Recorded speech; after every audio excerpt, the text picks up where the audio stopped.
Hood Postman, City, Hood, Click. Let's go.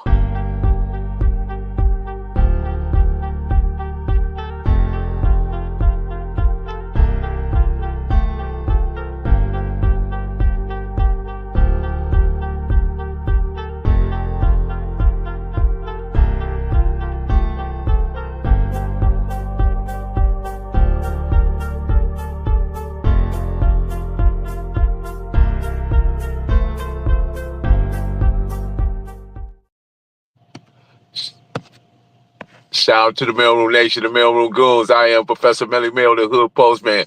Be sure to click that notification bell, like, subscribe, and share. Drop a comment down below so when the dope content hit, it'll feel like it's a person in 15. Welcome to the Mailroom. When you come in and take a look at your mind, examine what's in your heart. You go anywhere in the world to get a couple of lies, get on the bus and let Bodacious take you to school, man. He driving the bus, y'all. Before they had handguns, they had hand guys, man. And Bodacious know when I say that, he know what I mean by that because he was in the era. He understand that. Shout out to everybody in the chat. Welcome. Once again, Bodacious, what's good, man? How you doing, man? I'm fantastic. I'm fantastic. You know, great. My first question, Bodacious, how did you get the name Bodacious? Everybody want to know. Okay, first of all, I got the name. It was Sir Bubs when I was in junior high school.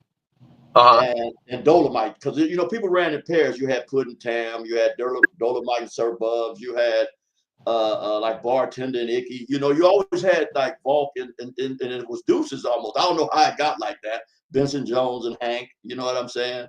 So how I got my name is Puddin's brother Larry was named Bodacious. And he worked at the liquor store on the boulevard. And, it was, I was like with Andre Bell and them, and we went in the store and stuff. And he was like, you would just say he was real cool. He wasn't with the banging or nothing like that. And if he did, we never knew, you know what I'm saying? So he kind of like, man, Bubs. I said, what's your, I said, yeah, that's Big Larry Bodacious. I said, man, he said, man, you kind of remind me a little bit of me. You know what I'm saying? So I kind of got the name from there, and I just said Bodacious Bubs, so they wouldn't get the two mixed up. Well, my homeboys started saying it. Andre Bell and Lamb and all them, you know what I'm saying? They start saying, well, you Bodacious Bubs there. So I just rolled with it, you know what I'm saying? But the original Bodacious was was Puddin's brother. Yeah, okay, got it, man. Yeah. I'm glad you were able to provide context with it, man. So we here today, guys. Shout out to everybody in the chat. Yahshua, Marlena Williams, Postmaster General, Anthony, what's going on? Dominique, Jay Ship, and everybody else that's joined us in this chat, man, for this informative dialogue about 4800 and the Crip module, and somebody who has a wide range of information and very knowledgeable about the things that went on in 4800 is yours truly, Bodacious, because if I'm not mistaken, Bodacious, 1983, you entered, that was the first time, or well, provide the context of what led up to the 4800. Okay, what led up to 4800 was you had, and I'm gonna say this was the golden years of cripping, because in the 70s you had no set tripping in Compton at all. All the Crips got along, so it was about, and then we was massive. You know what I'm saying? And I want to say this because a lot of people, these Charleston whites, and a lot of people is talking certain things about this Cripping thing, but they seen the watered down version of it. You know what I'm saying? They seen it when it started being dismantled and all this and the set tripping and all that. But what I wanted to say is that Compton didn't set trip at all. We didn't set trip, and we wasn't basically, in a box. You couldn't just put us in the box and say we were just messing with blacks, because we fought everybody. We wasn't discriminated. We didn't care what color you was, white, because you had white, Mexican, everything from in-hood Crips and Compton Crips. Even Power Rouge, you had white boy Deesman and anything. So what had happened was when you get down to the county jail, you had LA Crips, Watts, everything. So we had the numbers. We would outnumber the Power Rouge and Brims and everybody in there at least 20-1. You know what I'm saying? So we were dominant. You know what I'm saying? And then the Compton stood by itself because we didn't set trip and everybody knew everybody. You know what I'm saying? So we were family. You know what I'm saying? So what happened was we was just terrorized. We was what you would call incorrigible. You know what I'm saying? We was the type of people, when we went to jail and got time, we committed crimes in jail. You know what I'm saying? So they didn't have nowhere to put us. We taking everybody's shoes, white boys, we taking their money, we taking everything we wanted. You know, the sheriff couldn't handle us because we had the numbers. They did a couple of them. And at that time, the sheriffs, they were brutal. I'm talking about vicious, because I guess who they had to deal with, you know, and how they dealt with it, which probably is illegal in 50 states, you know, at this point, because it was called flashlight therapy, and they just were vicious with. I guess they had to be in order to try to have some kind of control. But then it was so many Crips, you know what I'm saying? Even when the Pyrus came in there, you only had a few that would claim. The rest of them would tuck their tails and say, "Hey." And I'm not saying they were busters, but they were just smart. That was just smart, because they was outnumbered. Yeah, heck yeah, like 20-5-1. You know what I'm saying? So, but you still had a few diehards, you know what I'm saying, coming there with red biscuits and just, you know, they ready to go. So they moved them all. So what had happened is we was doing, and you know, you're not conscious at the time. Hindsight is 2020. You're not really conscious of the havoc we're creating in this prison. You think that the sheriff got under control, but they don't. They go in these little rooms, have a meeting. How are we gonna do this? So we was on the old side, or like 34, 30 something, 38, something like that. So this was in 1983. So the guy got killed. And we was thinking, oh, it's doing that. Matter of fact, his name was what was his name? Oh man, I had it right on the tip of my tongue. Anyway, the dude got killed. And when the dude got killed, we think the sheriff killed it and said we did it. You know what I'm saying? Because there was so much havoc. Or they used it. Clifford. His name was Clifford. Clifford got killed in the county, and he was a Crip. So they was trying to say we did it, but we were saying they did it. You know what I'm saying? So in order, I guess, them to wag the dog or whatever, or get from under it, and I'm not 1,000% sure, but I know the Crips didn't kill him, you know, like that. So I guess they used that. You know what I'm saying? To say, let's make this module and put these Crips in there. So when they made the module, and this is what I was trying to tell Chubb on that little thing when we was at the restaurant, at the coffee company, that they wasn't that smart to get all of us and put us in that room and just say, oh, we did this, and got the information that they got. What happened was, and it was kind of trickery, but it wasn't because of them. It was like inadvertent. You know what I'm saying? So when they took us, and they took us from the old side, actually, we opened it in 83. It was me, Eddie Turner from Grape, Big Joe from the Boulevard. You had Snot Rad from Hoover. You had Sugar Bear from Hoover. You had Devil from Five Trey Avalon. You had Boo from Harlem 30s. So you had these, and Mike and Information. It was a lot. It was a lot of us, you know what I'm saying? And I can't think of all the names. So if I forget y'all brothers, you know, I know you was there too when it opened. So when we opened it. And it's 1983, right? 83. It's 1983. Okay, good. So when they opened it, we all get over there. So we like, are we kicking it? You know what I'm saying? They got it looking, you know, for jail. They got it painted all nice. You know what I'm saying? So they had put us, and at first we was in blue. They give us the blue jeans and the blue shirt, you know, before they put us in gray. So when we got there, we was like, the cats was like trying to fill out who was really cripping and who, you know, because we didn't know everybody, you know what I'm saying? So when we go to the day room, you would get tested, you know what I'm saying? Like when I went in there, Sugar Bear and Boo and them from the 30s, the LA dudes had all the food on their table. It was in the day room. We wasn't going to the chow hall, and it was bringing us our food. It was in the day room. So if you wasn't man enough to go get your food, you couldn't eat, and you would get rolled up out of there. Oh, you ain't supposed to be here. You ain't a real one. So it's funny that I met Snot Rag in Camp Miller. You know what I'm saying? The picture I was telling you about earlier. So he was like, oh yeah, Bubs is a real one. You know what I'm saying? You know what I'm saying? He a real Crip from Compton. So Hoover and us, you know, we never set trip, you know what I'm saying? We so far apart. So he gave me my food, you know what I'm saying? So Devil from Five Trey, Avalon came down there and they were trying to press him. Devil, he had too long braids. When he took his shirt off, he had about some dubs cut up under. Like, well, I go head up with whoever they gave his food, you know what I'm saying? He was about that life, you know what I'm saying? So that's how the module was founded, because of the violence that they couldn't control it. They couldn't control it. They were trying to send cats to the wayside or to the pen, but it was too many Crips. And reputable. You talking about Wood Rat, you talking about Forehead, I'm talking about Three Finger Louie. I mean, you name it. The real Crips came through there. Overall, you know, Lil Fee, Petey Wack. I mean, you know what I'm saying? You can go on and on and on.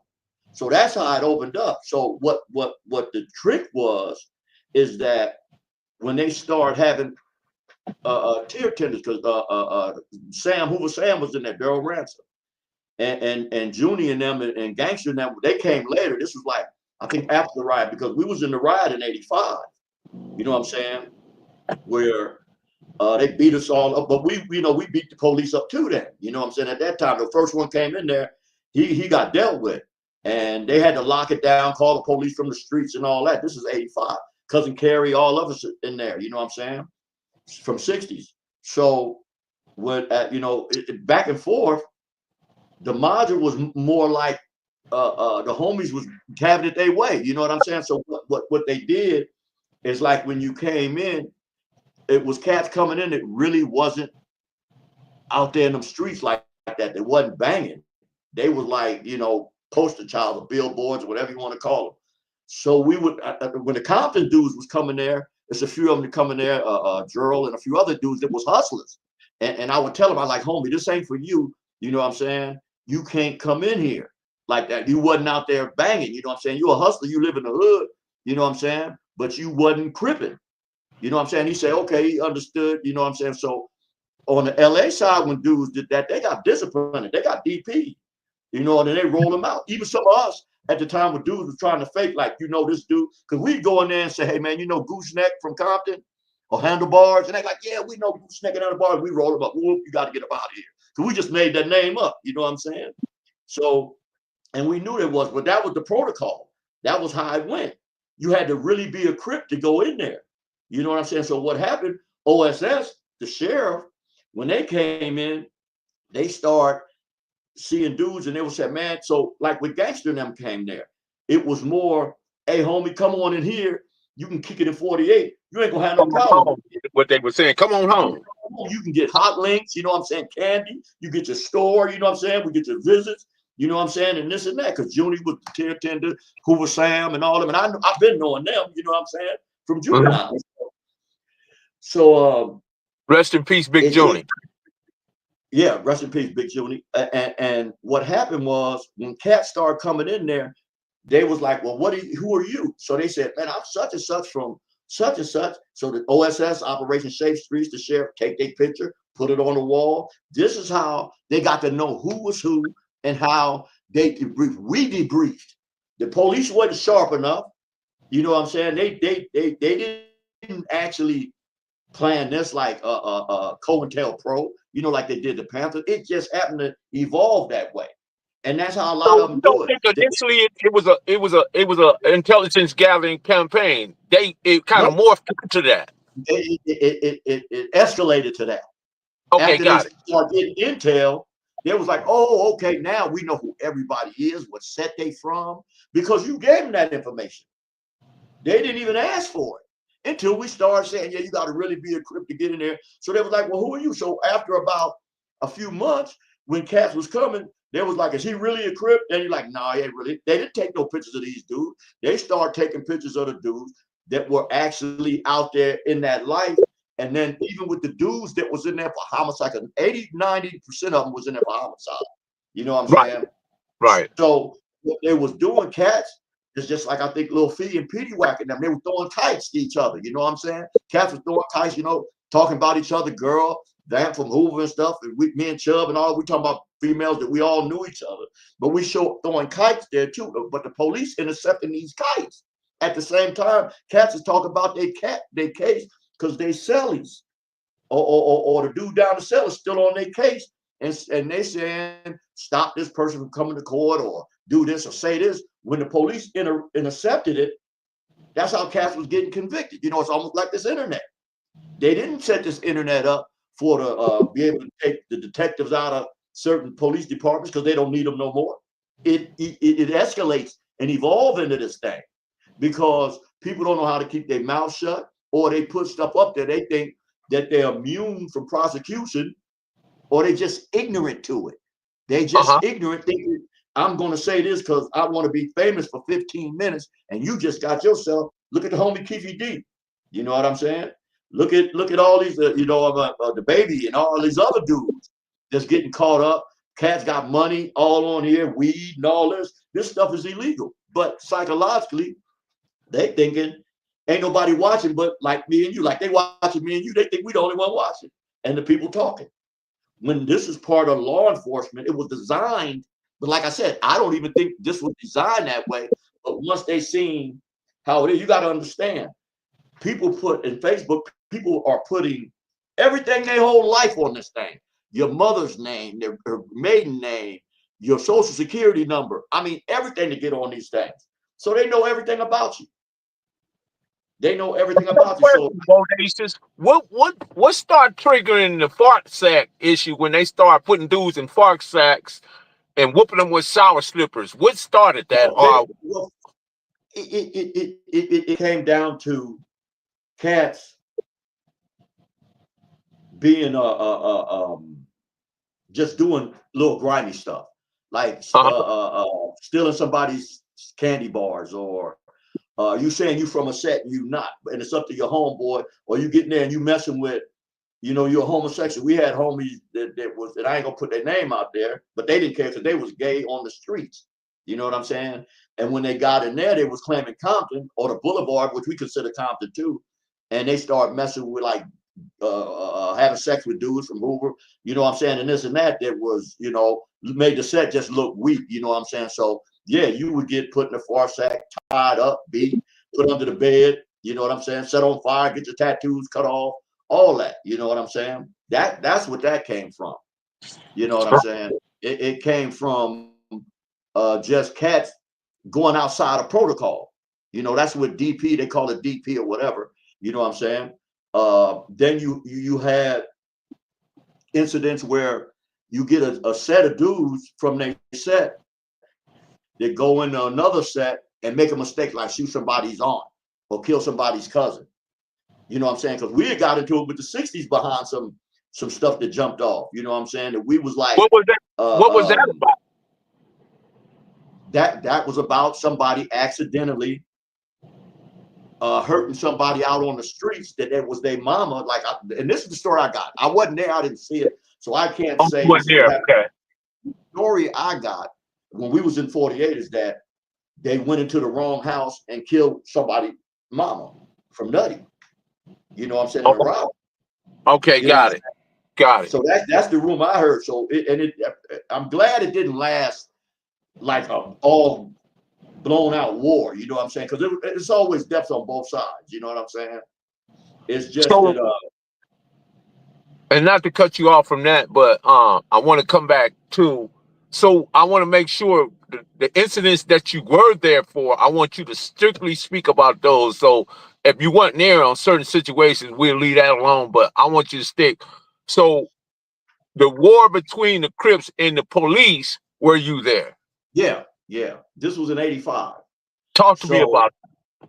What had happened, we coming from, now we going to the chow hall, and they got us in all grades. It's like high power. So even when you go to court, you're singled out as this is a Crip, in all gray jumpsuits. So we going to the chow hall. So when we get to the chow hall, you know what I'm saying, we coming back, and the police got this old black man on the wall. You know what I'm saying? And they, like I said, they were vicious with this, beating people with flashlights, slamming their head in the concrete walls, and actually killing them or harming them to the point to where they really hurt bad. So we coming from the chow hall. So the homie from 30s, Three Finger Louie, he see them getting on this old man on the wall. He just stopped. So the Crip line stopped, and they're like, man, y'all can't just be, beating this old black man like that. You know what I'm saying? It's Crip, fool. You know what I'm saying? 90%, 99 or 90, I would say about 97% of everybody in there got life. You know what I'm saying? Are fighting homicides. You know what I'm saying? So, and I got I had 3 or 4 robberies or something like that. So so you're looking at a significant amount of time. Yeah, you ain't even, it's not even about going home. That's right. The furthest from your mind. You know what I'm saying? So the police tell everybody, go back to your cells and woo, woo, woo. So it was like a standoff. It's like, we ain't locking up. So they let the dude go. So what happened was the homies, some of the trustees, Big Boo and them from 30s and stuff, we on the new side. We in 48. I think it's like Charlie Denver. We like on the new side. So you had Forehead and them. These are big old dudes, you know what I'm saying? And a few other dudes. They came, the word was after chow dinner, I think this was like breakfast, after dinner, we're not locking it back up. You know what I'm saying? So it's on. They like, it's on with the police. So we like, okay, what we gonna do? So what we did, one of the homies star, it was Boo from 30s, Forehead, and some other dude, Kelsey, Big Kelsey, and them. I know Big Kelsey from 90. Yeah, Big Kelsey. I think Fat Rat was in there. It was cousin from Father's Barway. It was Crazy Poke. You know what I'm saying? Crazy Poke and Booker T now. No, man, it was like 200 or 300 of us. You know what I'm saying? So they start busting the new gates. The new gates would bust open. You know what I'm saying? So we didn't lock it up. We go to trial. We didn't lock it up, and they not locking it up. They not locking it up. So the ones that they downstairs, they never went back in their cells. The one in the top cell where I was at, you know what I'm saying? We went back and they shut the door, but they were so flimsy. The homies started busting them over. So they started getting the drains out the floor. They had metal round drains, and we started tying rags around them. You know what I'm saying? Towels. So when they came in, we had these weapons. You know, then because they came in first, and it was like, lock it up. So they got this old here, wannabe Tarzan looking white sheriff running there like getting ready to whoop 200 Crips. They got locked. he got the dog whooped out of him. I heard they broke his back. They broke his back. You know what I'm saying? You know what I'm saying? And they had the sling. So they tied the back doors up. So when they come through the Sally Port, they couldn't get through, come from behind us. So they had to come through the front. You know what I'm saying? And they got the catwalk right here with the mirrors. They're videotaping this. So at that same time, they had to lock the prison down, get all the guards. And once they got all the guards, even the ones from the street, they had to call in the police from the streets. They didn't have enough manpower. You know what I'm saying? So about that time, they started getting the hot water hose, trying to spray us with hoses and all this. So we got the mattresses and put them up. You know what I'm saying? Right. Come on in here. The water's fine. You know what I'm saying? Come on in here. We about to crack your back. Got baby oil and everything on the floor, huh? They had to retreat. They had to come on back. Come up out of here. Get up out of here. Retreat. So at that same time, after that, they started throwing percussion grenades in there. You know what I'm saying? It wasn't tear gas, but it was smoke bombs. And that kind of scared some cats. You know what I'm saying? Because you inside of, if you've been in county jail and all that cement, it's twice the bang.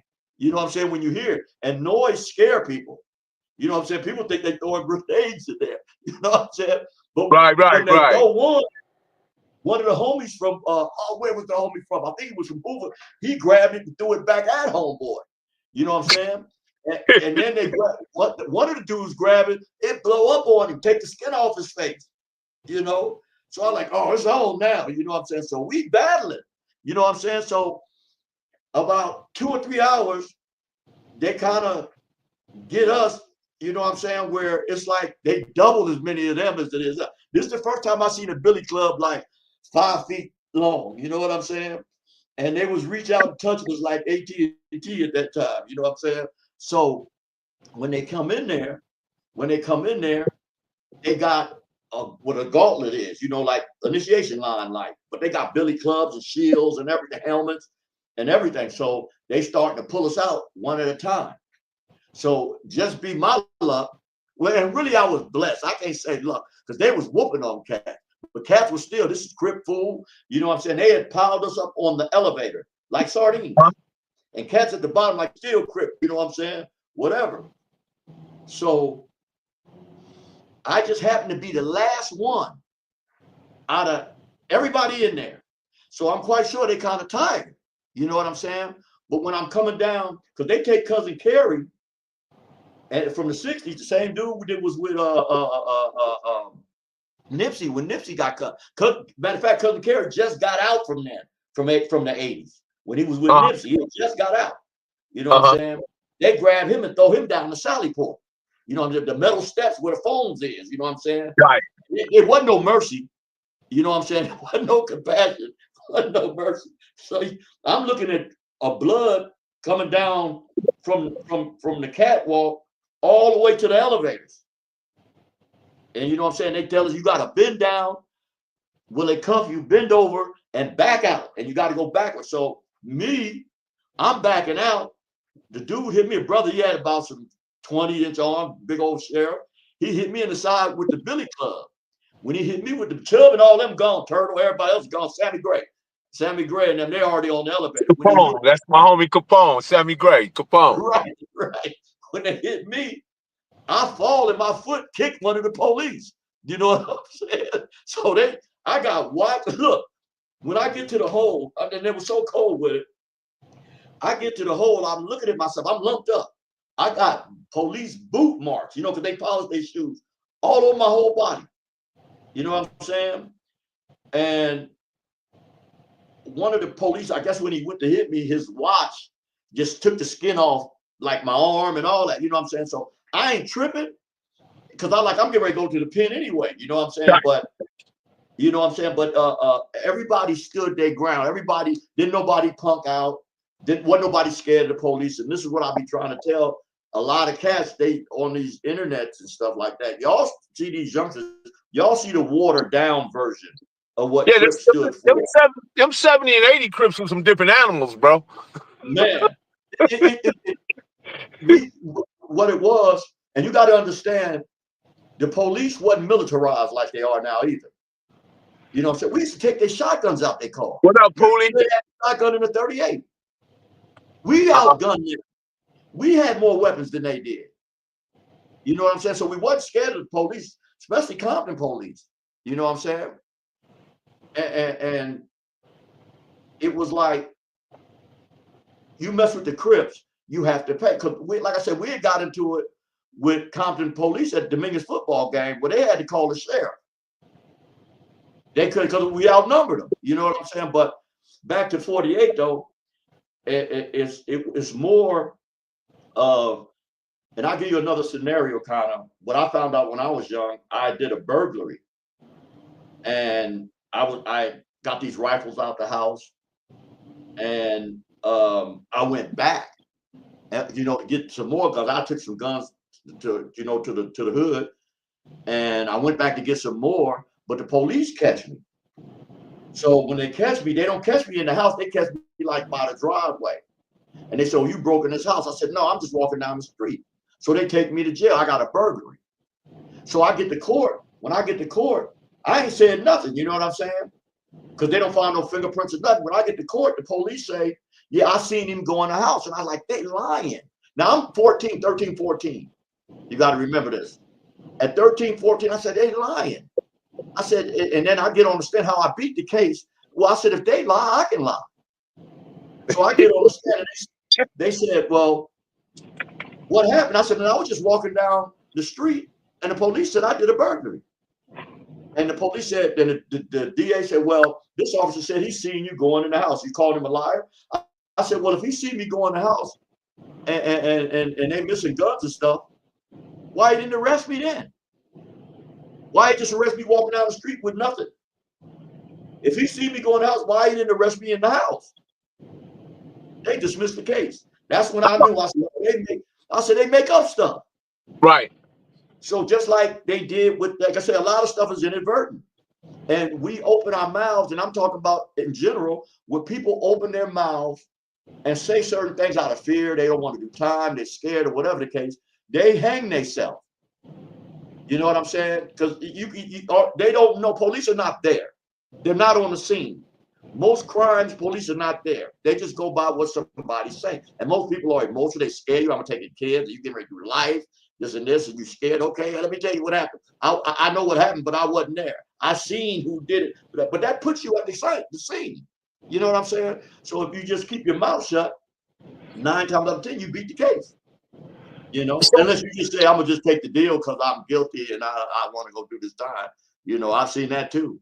You Help know, me so understand this though, Bodacious. What was in some of these guys' mind that just thought that they could just come to 4,800? Because I mean, whatever reason, I mean, you know, they would catch it real bad. I mean, they would get brutalized. You know, coming well, into 4,800 it was well, and not it was protection from where they say they was from. because it was protection. Because you got to remember, when all the Crips is in 48, now you got the Serenos in there. You know what I'm saying? And you got other fans. You got a lot of, they outnumbered. You know, or the number is even, where a lot of dudes was doing it for protection.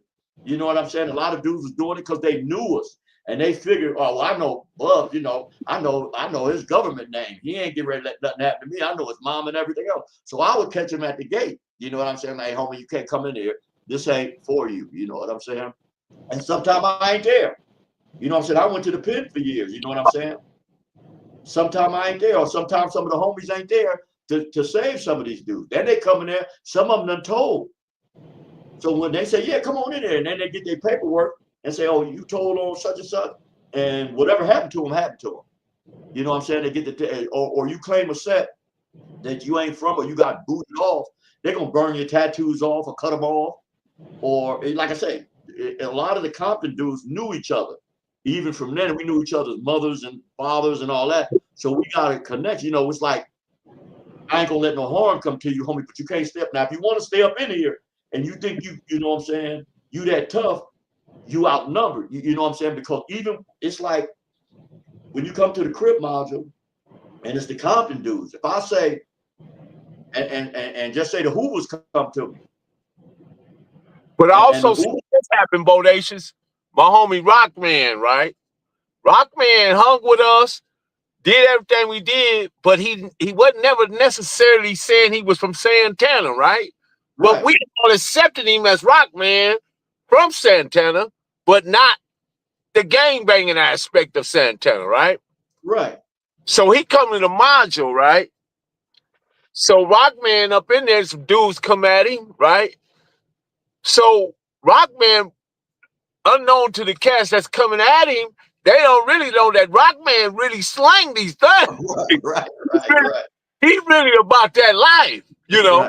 Right. Yeah, and him and Flux, he went head up with Flux, and Flux couldn't get him. Right. Well, if you know anything about Flux, you know he got a heck of a reputation when it comes to hands. It was some, but and this is the thing, we didn't fight that much. I don't know why cats think we were fighting that much. We didn't fight that much. Even when you had some set tripping a little bit or some stuff that went down, we were politicking. You know what I'm saying? We like, hey, homie, y'all check y'all dude, get him up out of here, or we'll check him. Or just say if I was a bad dude and you come in there, just say you stole something from me. And I say, okay, y'all can have him. I ain't protecting him at all. So you open game to every set. You know what I'm saying? If I ain't got no compassion for you, or the homies ain't got no compassion, because we always, what we had was a protocol. When the homies was in there, we huddled up. Just the Compton car. Ain't no big U's, I's, and little U's. You know, big, you know what I'm saying? So we huddled up. We organized. Okay, what's up with this dude? Hey, cuz gotta go. Okay, get him up out of here. He said he ain't going. What'd he do? They said, well, he ain't done nothing. Okay, well, he can stay. Who got a problem with it? Well, I guess he got into it with some insane. Okay, well, then he with the whole car. You got to get with the whole car. You know what I'm saying? And that's how certain rifts start happening. You know what I'm saying? But it wasn't like cats was in there and they were so sophisticated when they put in there, we know we just gonna start fighting each other like we savages and nothing. No. If you, I put it this way, I never had a fight or a problem out of nobody. Because I roll a certain way. I was already a reputable cat before I even got there. So cats knew me automatically. You know what I'm saying? So I was the one, and it's like gangster and the ones that, like if you was in there and everybody know, and we say, okay, because it ain't no sex. It ain't no this the Tanner, this is it, you are, but that's like third dairy. Yeah, you know what I'm saying? CC Rider. Right, exactly. And Marcellus explained how he did that when he took Abel Rowe up to the roof, talked to them, took Baker roll up to the roof, talk to them, to Denver roll up to there, talk to them, Charlie roll, and that's how he got the cohesiveness to ride with the CC rider. He took each individual floor to the roof and talked to him, and everybody. That's how that was like 2 cells down from me. Matter of fact, me and Naked were sellers.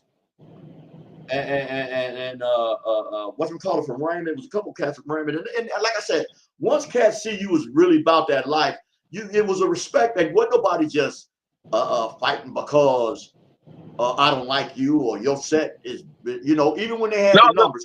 Severe consequences come to that. You got to be ready to if you're gonna fight all these counters, then you got to be ready for that. And we ready to go all the time. It's funny you say that, because when we opened Calipatra in '92, we come down from Folsom, and we had a grievance that the brothers up north don't get business because we so far away from home. So they built Calipatra in Imperial by Salton Sea, Imperial Valley. Yeah, I know what it is. Well, what they did, they shipped us all, because they made Old Folsom a level 2, because we had to go to New Folsom, and I come down to Calipatra. We opened it. So when we in Calipatra, you know what I'm saying? It's funny because we in the C building, and you got like, man, about 40 Comptons in there. And you know what I'm saying? Then you got big football from A-Trade Gangster. You got Big U. You got, it's a Crip. This is a Crip Haven. It just happened to be C building. You know what I'm saying? All that from Corner Pocket. You know what I'm saying? So KB, it was a multitude of us. So when we get in there, it's just so many of us. You know what I'm saying? It's like we opened it up. I lost train of thought for a minute, but when we open it up, you open up Calipatra. Yeah, we open up Calipatra. Oh, I get it now. We get what had happened. It was the San Diego Damus, ball game of them. Skyline, Lincoln Park, and all them. And I was cool with them dudes. Scotty G and Huff and all that. They're my buddies. You know what I'm saying? But Sid from Tanner was playing basketball. Now Sid never hung with us. He just, because he wanted his visits. He wanted his family visits and stuff. You know what I'm saying? And he'd always play basketball and stuff like that. And one of the San Diego's dudes kind of fouled him, and Sid was like, "Oh, cuz, you know what I'm saying? You can't be doing that. You know what I'm saying? We can get out." So the dude was like, "Don't be cuz of me." And woo, woo, woo. The Comptons, in 1 second, surrounded the whole basketball court. Woo! You know what I'm saying? And they was like, "Oh no, we didn't know. We didn't know he was, we didn't know." But we outnumbered everybody. You know what I'm saying? Right. And Scotty G was in trade with me. You know what I'm saying? And Scotty G was like, "Bugs, do y'all practice that? How do y'all do that like that quick?" I said, "Because that's the way we were brought up." I said, "That's natural how we are wherever we at. That ain't nothing we have to train for. We stay ready because this is how the Compton car roll." You know what I'm saying? And they was like, "You mean you got to get it?" See, they was thinking if you got into it with Sid, you just get into it with the Tanner, or you just get into it with the Nutty. No, you get into it with the whole Compton car. And let me provide another little context to that, because that was like when we was at Dominguez, Bodacious. You remember? Yeah, right. It didn't matter if you was over in Illinois, South Side, Kelly Park, Santana. If you got into it to Dominguez, we all function as one. One time at one, yeah. At Dominguez, so we learned that early on from those places. Right, that's early on. So it's natural. It's like a natural order of things with us. You know what I'm saying? It was how we did things wherever we were at. Right. If we was at the concert, at the Forum. Right. If you mess with one company, you got to mess with all. And that's where, like I said, when me and Monster was Sellies in the White Elephant, and that's Chino. Yeah, Chino. Right. It was for at first it was for dropouts in the medical. Then they changed it for just violators. You know what I'm saying? So when we get over there, you know what I'm saying? It was like dudes didn't understand, because they thought, well, I'm gonna get into it with this dude. No, you getting into it with the Compton car. You know what I'm saying? And that's where a lot of dudes was like confused, because he's like, well, he from Inwood or he from Kelly. No, it's Compton Crip. Then it's secondary. Then there's Inwood, and then there's all this. But it's Compton Crip first. Before anything. You know what I'm saying? I remember Bodacious. I was at Chino at the West Yard, right? Right. And Big Country was up there. Big man, Big Country, right? Yeah, I know Country. Yeah. Big Country, Billy St. Julian. Brother Greg. Right. It was just a lot of us from Compton. And Shamrock come to the yard, right? Okay, right. So somebody tell the dudes from LA, man, you know, dude right there, he a Pyru. So Shamrock come over there by us, right? And I'm like, what's up, Rock? He said, man, let me holler at you. So he hollered at me. And matter of fact, Keepy D was up there with us too. A gang of cats from Spooktown, track everywhere, from everywhere in Compton. So they was trying to get Shamrock, and I told Shamrock, well, actually, Big Country told him that, man, you from Compton. Yeah. Whatever they got going on is what they got going on. So, you know, I'm standing there in the conversation, involved in this situation. But that was like what you're saying. That was the first time that I recognized that a lot of times when it's Compton, regardless, even in Shamrock's case, even though he was a Pyru, but he was the only one there. Right. Gonna let him, if they wanted to go head up with him, that's different. But for them to just come and rush him and rat pack him or whatever, Big Country wasn't allowing it.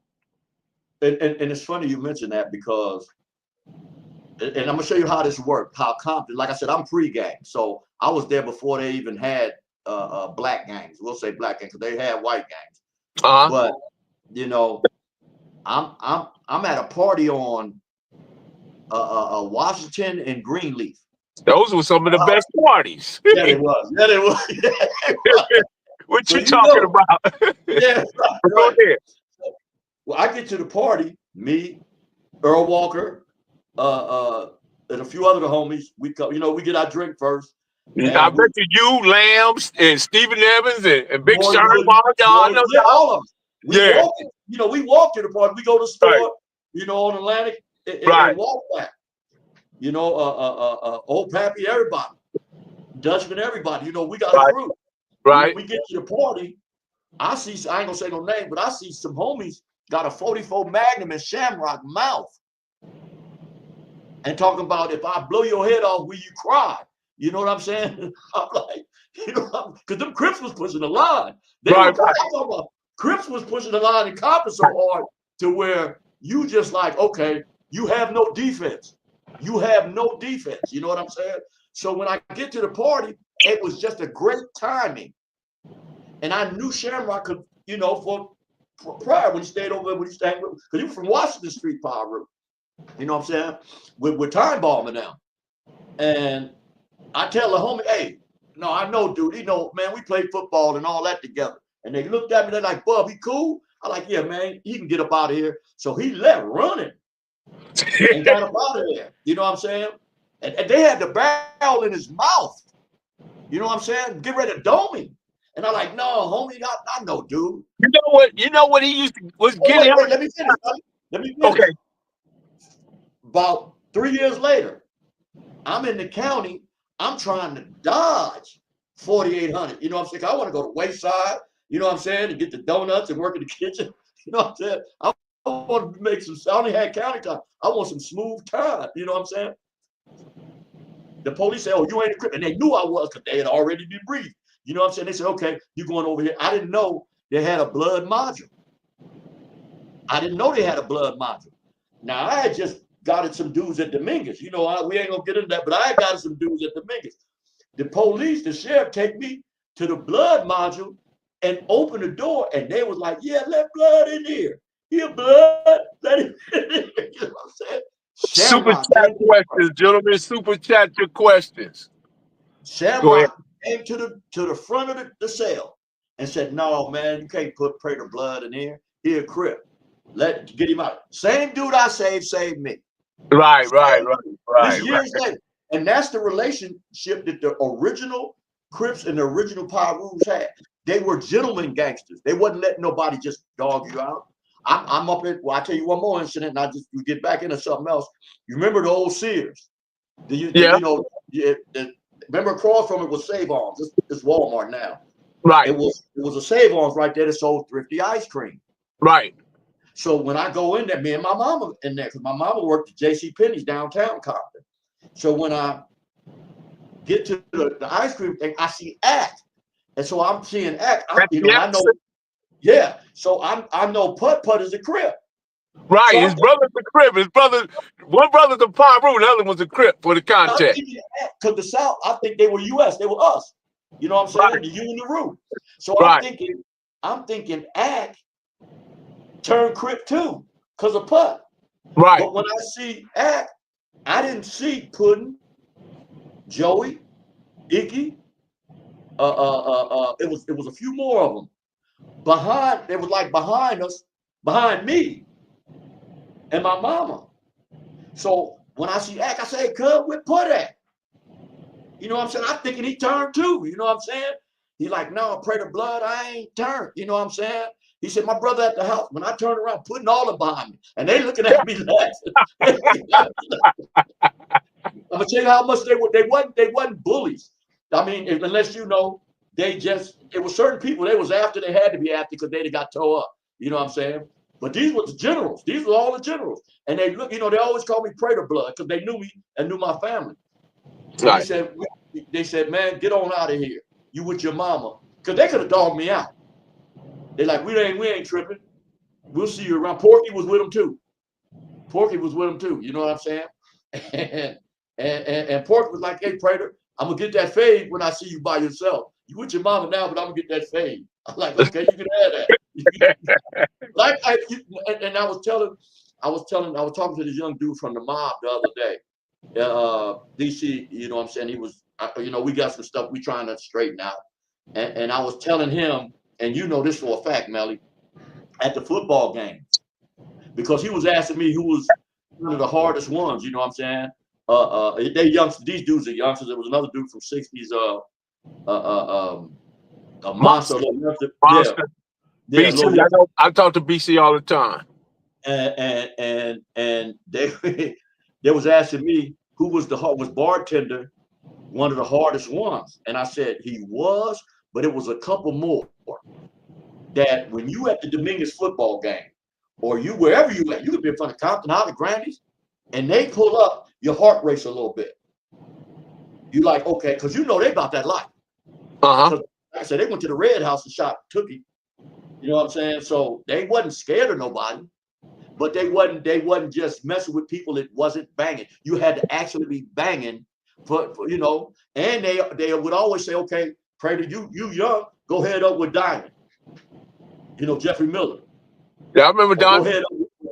Go head up with whoever that was my age. You know what I'm saying? Or they figured, and it'd go back and forth. You know what I'm saying? But they just didn't. And it wasn't too. It was gunplay, but it wasn't like too much. You know what I'm saying?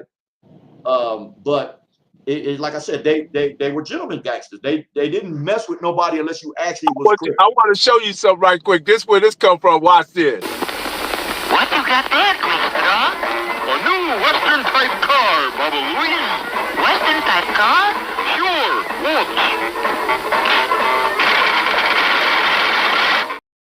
Quick draw my drawing, Baba Louie. Rest in peace, Baba Louie, man. Rest in peace, Baba Louie, man. Rest in peace, Baba Louie. Yeah, it's a real one. It's a real one. And you know what? I used to see Shamrock. Shamrock used to be with Keith Braxton all the time. I'm just like, man, Keith Braxton, Brack Dog. I said, man, how's they working that? You know what I mean? Because one of Pyru and the other was the Crip. Well, they used to all have Spud too. My brother Spud too. All of them hung out. You don't mention Bojangles a lot either from Ludus Park. Yeah, Bojangles was a beast. Yeah, and now his brother Arthur, him and Spud and all them was the same age. My brother Spud, you know what I'm saying? And shout out to Bob. We all knew each other, you know what I'm saying? And that's what, like I said, that's the reason why I got through a lot of stuff. Even, you know what I'm saying, I would go to parties and it was on site with me. Cats see me, it ain't none of that, oh man, no, you couldn't be that. It wasn't no talking out of it. It's just they was fair with it. They was like, okay, you getting ready to go head up with my little brother. You know what I'm saying? You getting ready, you know. Now, a couple of them packed me out by some of the stuff I did. You know what I'm saying? Like shooting at them and missing. You know what I'm saying? They packed me out. And this the cold part about it. I'm on Peck, me and Junie. No, Black Freddie. Me and Black Freddie. Black Freddie. Where Black Freddie at? I don't know. I ain't seen him in decades. Now I'm at a party. I just get out of camp. The picture you showed, you know what I'm saying? On the front. When I get out of camp, I'm at a party on Peck. The McQuillan brothers come. Diamond. You know, it's like the younger generation, not the generals, but the lieutenants. You know, under them. Elliot Phillips. I mean, it's a bunch of them. Claudius Johnson. I'm like, oh man, they got me now. So I get a lid of a trash can. Now it's some homies with me. I ain't gonna say their name, but it's some homies with me. There's like 6 of them. They start packing me out. Some of the homies run. You know who saved me? Who? Stacy White. Oh, really? Stacy. Sister. My round sister, like, you punks, y'all gonna let them jump on bars like that and got down with me. I was able to get my shirt from over my head and get the trash can with me, Black Freddie and Stacy. That's why I'm like, she bought that life. She bought that life, you know. I saw Black Freddie. He was walking down Long Beach Boulevard with no shirt on. Yeah. Swole was that. I ain't seen Black Freddie since the like 86, 87, something like that. That's the last time I seen him. You know. So, but anyway, I don't want to get off topic too much, but my whole thing I wanted to clear up is that I don't want people thinking that the sheriff was that sharp at that time to just COINTELPRO to get the information. Because all the information they could have got, we had to tell them. It ain't like they had the light in the eye and the foot on the desk. Though I don't think in the history of gang culture or anything there's ever been a Crip module or a blood module in any other state. If there is, I could be wrong. But what I'm saying, I believe at some point it had to be a violation of civil rights to segregate you like that. Yeah, not only that, even with the riot, because matter of fact, Sammy had got at me one time and he said he was, you know, Capone, he said he was going to sue or they was giving people money not to do, you know, sue or something like that. I never pursued it because, you know, I was still in that life anyway. But the reason, like I said, you never seen the footage because they videotaped the riot. And I know that was illegal behind how they did everybody on excessive force. You know what I'm saying? That had to be illegal because the excessive force, it was like 150 of us went to the hospital. Like 3 police go to the hospital, 150 of us went to the hospital. Then they put us all in the show. And everybody that was on parole, they shipped to the pen the next day. You know what I'm saying? So it was something there that they didn't want a lot of stuff to get out. Just like in the county jail now, they can't put their hands on it. So it had to be illegal. Right. Yeah, it definitely had to be illegal, bro. It's just, you know, that all that stuff was going on. And then the fact that, you know, people was getting brutalized up there, putting far sacks stowed up on the beds, you know, that wasn't even gang members. They was wound up in there and they get tortured. They liable for that. Not only that, they were more vicious than the gangs before the module even started. They were the sheriff in LA County. Their reputation was, and like I said, I got into it. Like I said, one of the dudes we heard was the one that killed Papa from the South. When we catch me, Gangster and Mondo catch him and Chubb, we catch him in Wayside Max, not Super Max, but Max. We catch him in Max, man. What happened with that situation with that cop dude? Oh, I had a sock.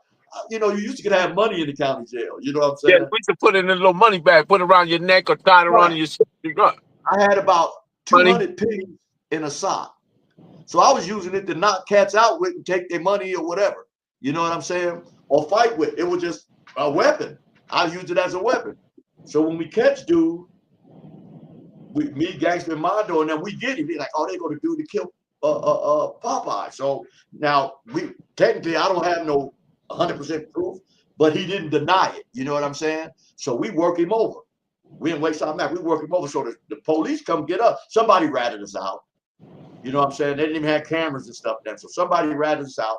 We end up going to the hole. But before we go to the hole, you go to pre-hole. Before you know, you got to go to the to your hearing and all that. They got us naked in these carts, butt naked. So the police is asking me. He said, "Man, what's your name?" So I tell him, I said, "Can I take you shut up?" So they just used any excuse to just assault me. You know what I'm saying? So I was like, "This can't be legal." You know what I'm saying? According to the law, no matter what I do, I'm supposed to be able to get a fair trial or whatever. And I stood on what I did. I wasn't really tripping on it. That's why I never complained about it. I'm like, okay, whatever. You know?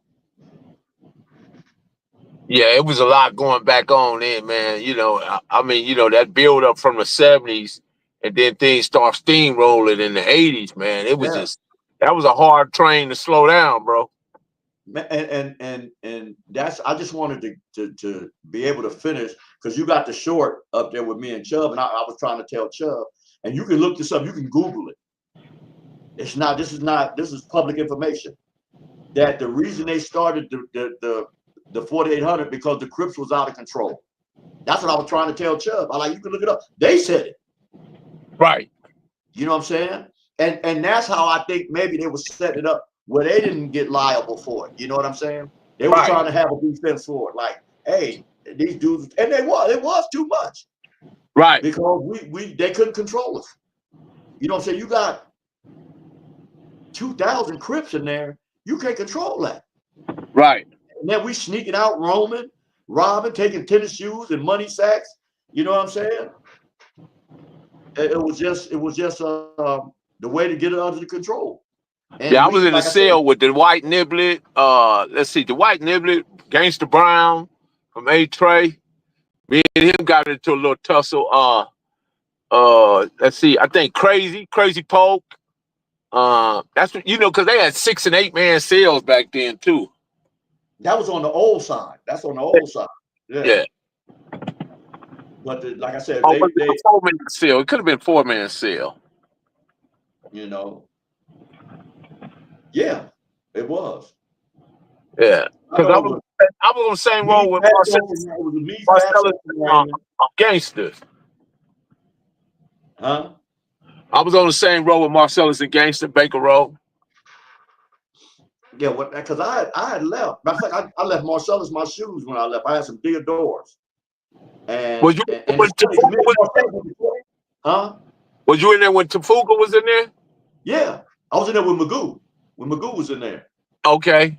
Yeah. Matter of fact, he the one that got into it with Cat from the 60s. Yeah, big Magoo wrapped it. Cool. Me and Cat ended up going to the pen. Right. Playing football and everything together. And that beef was kind of jumping off a little bit, but we never, like I said, it never escalated. Even when I got to the pen, when I got to Lancaster, and me and Lebo from Burris Block, Lee Hilaire, when we got there, when we got to Lancaster, Showboat, there was a few of us up there, and they was like, what's up? You know what I'm saying? And we like there ain't nothing up. You know what I'm saying? If y'all don't start, nothing won't be none. And it went that way. You know, nobody never got into no altercation. That's why I was glad it died down. Because them two vicious sets, they would have been beefing for what, 40 years, 50 years? Right. You know what I'm saying? So right. it died out, and nobody really got to the point where it was disrespectful. It was just they made a mistake. Just like I said, that's the story I heard. And that didn't happen in the module. The incident didn't happen in the module.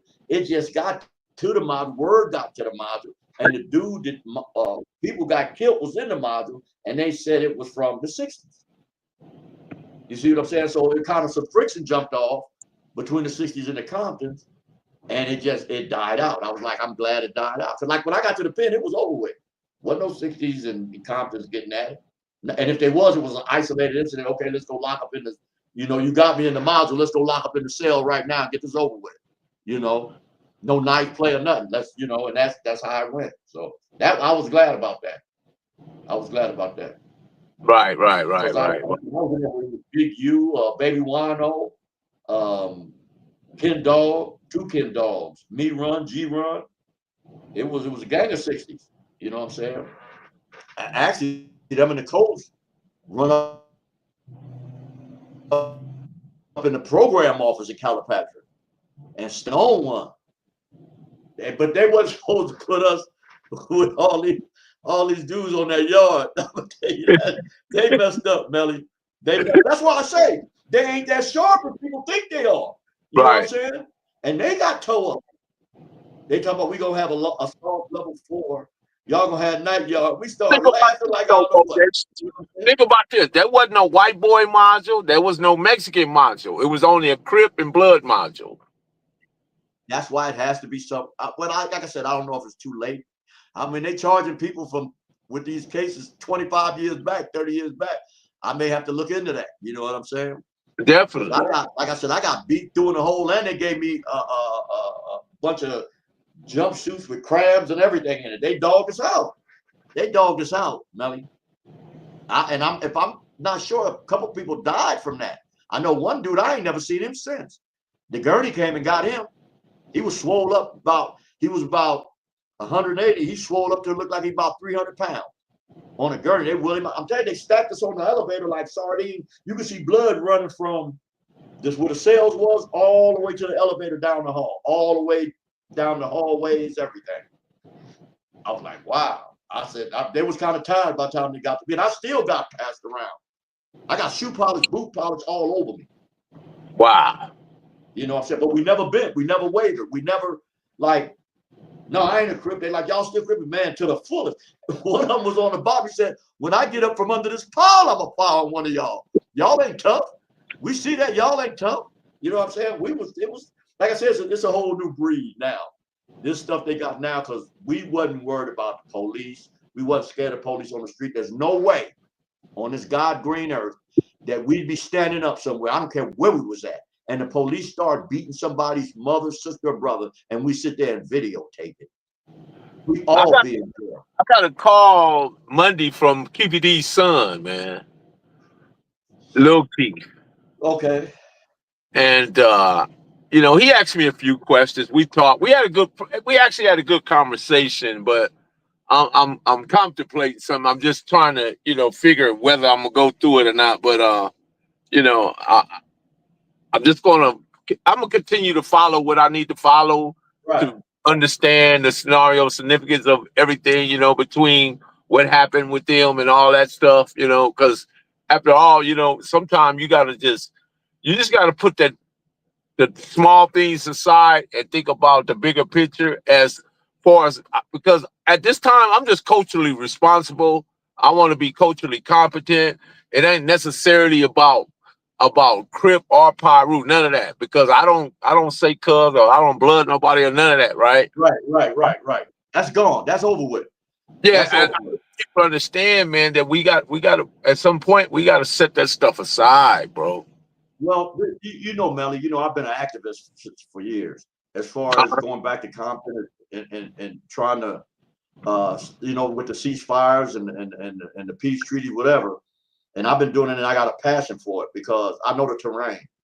And I'm trying to get it's something, like I said, I don't know. These youngsters, God may, according to Christian doctrine, may need to do another flood. You know what I'm saying? To get some of these dudes, because their mental is jacked up.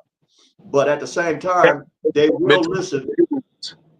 They will listen because we gotta fall in love with our people like we fell in love with the streets.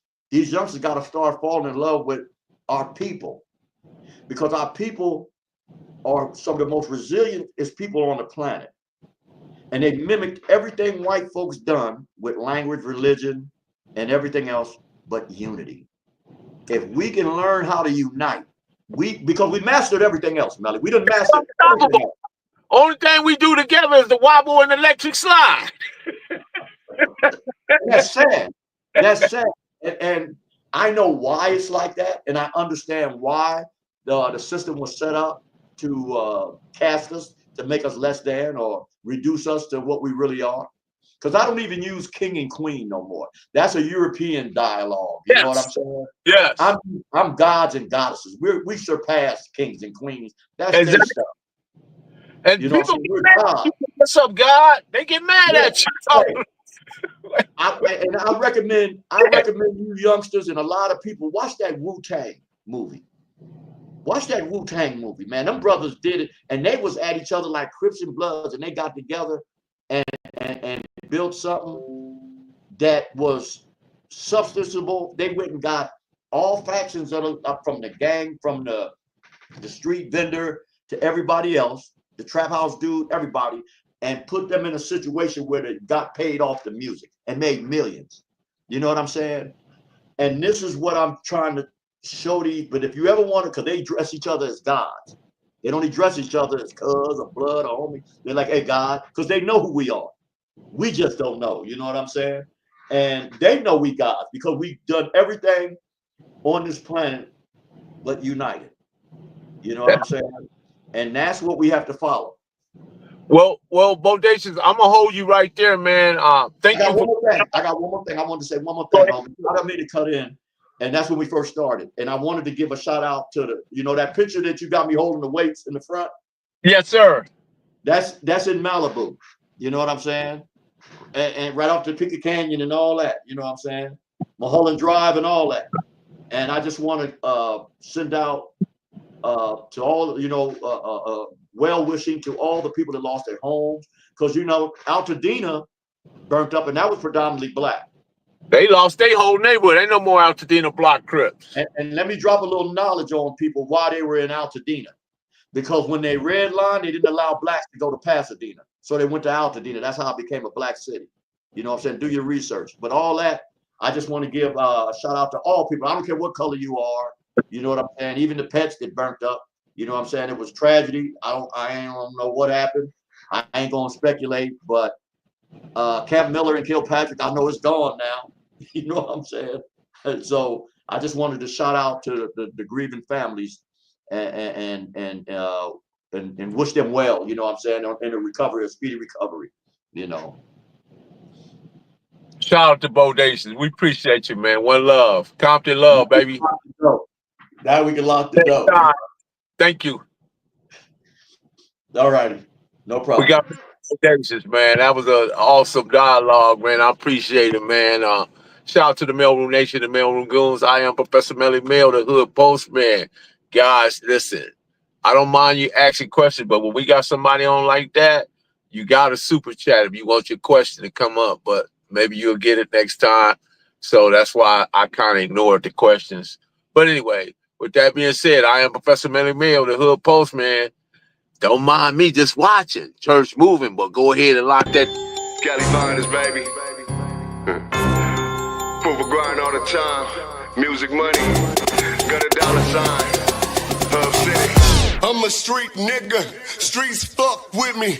I'ma keep pushing products till the fans get me. It's guap off top. Diamond Cartier. That nigga wall won't give a broke bitch the time of day. They see me climbing. They see me shining. That's hard work. Proof of grinding. New money got me tipping in that 550. Ali, bad man, and I'm so pretty. I got that tech with me. That's my hater sprayer. Go big, grind now, nigga, play later. What can I say? I'm addicted to this paper stacking. And I don't talk about it. I just make it happen. Word on the block is that my shit go. Reach for the low. Are you a slave? Are you still a slave? Wake up, people. Lock the door.